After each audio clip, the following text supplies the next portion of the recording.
News India 27 नव्या पिढीचं नवं माध्यम। राज्य सरकारच्या फसव्या पॅकेजचा निषेध शेतकरी संघटनेचा जिल्हाधिकारी कार्यालयासमोर जाहीर आंदोलन। राज्य सरकारने नैसर्गिक आपत्तीग्रस्त शेतकऱ्यांसाठी जाहीर केलेली मदत पॅकेज म्हणजे फसव्या आकड्यांचा खेळ आणि शब्दांची करामत असल्याचा आरोप करत नाशिक जिल्हा शेतकरी संघटनेच्या वतीने आज जिल्हाधिकारी कार्यालयासमोर तीव्र आंदोलन करण्यात आले।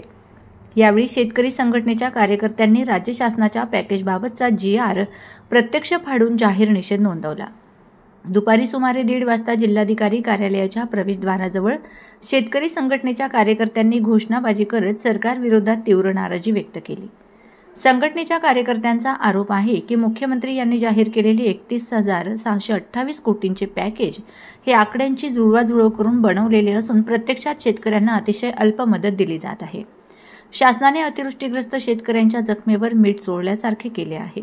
शेतकरी संघटनेने जिल्हाधिकारी यांना दिलेल्या निवेदनात खालील मागण्या करण्यात आल्या आहेत त्या याप्रमाणे: अतिवृष्टीग्रस्त शेतकऱ्यांना प्रति एकर 50,000 मदत जाहीर करावी, शेतकऱ्यांचा संपूर्ण सातबारा कोरा करावा, जिल्हा मध्यवर्ती बँकेची वसुली तात्काळ थांबवावी, ओला दुष्काळ जाहीर करून शेतकऱ्यांना शासकीय मदत द्यावी, राष्ट्रीयकृत बँकांनी पीक कर्जासाठी सिबिल स्कोअरची अट रद्द करावी, शेतीमालावर रद्द केलेला 11% आयात शुल्क पुन्हा लागू करावा, स्मार्ट मीटर लावण्याची सक्ती करू नये, शेतकऱ्यांना तंत्रज्ञान व बाजारपेठेचे स्वातंत्र्य द्यावे। याप्रसंगी नाशिक जिल्हा शेतकरी संघटनेचे जिल्हा अध्यक्ष अर्जुन तात्या बोराडे तसेच रामनाथ ढिकले, किरण पाटील, सुभाष गवळी, भाऊसाहेब भंडारे, बाळासाहेब धुमाळ, सोपान संधान, अशोक भंडारे, शांताराम माळुदे, गोविंद नाटे, यशवंत अत्रे, नवनाथ कदम, प्रभाकर थोरात आदींसह शेकडो कार्यकर्ते उपस्थित होते।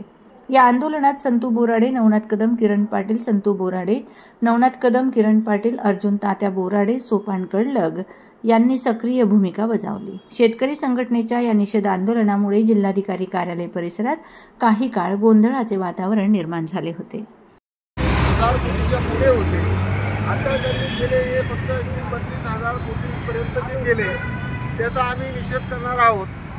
आणि आता गंमत अशी झाली की आताचे जे मुख्यमंत्री आहे ते सगळे ह्या नुकसान भरपाईच्या बाबतीमध्ये सगळ्या आकड्यांचा खेळ खेळत आहेत। मला वाटतं आता त्यांना मटक्याची सवय लागली असावी किंवा एक कदाचित मटक्याचा किल्ला असलेला रतन खत्री याची त्याला संगत मिळाली असावी असं मला वाटतं।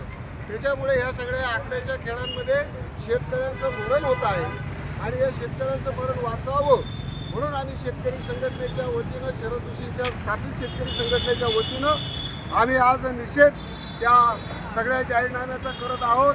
आणि आता आम्ही होळी करण्याऐवजी आम्ही आज फक्त त्या GRचा जो काही आहे ती काही GR आम्ही तो फाडून आम्ही त्याचे बोळे करून झुकून त्याच्यावर पायाखाली आम्ही तुडवणार आहोत आणि निषेध करणार आहोत। एवढं बोलतो आणि थांबतो। शेतकऱ्यांची घोर फसवणूक करणार आहे, खूप अत्यल्प आहे आणि शेतकऱ्यांच्या जखमेवर मीठ चोळणार आहे। तो GR आम्ही त्या GRची आज फाडून टाकतोय, त्याचा निषेध करतोय। शासनाने सुधारित GR काढावा, प्रति एकर 50,000 रुपये शेतकऱ्यांना तातडीने मदत द्यावी अशी आमची मागणी आहे आणि शेतकऱ्यांचा सातबारा कोरा करावा अशी एक आमची मागणी आहे।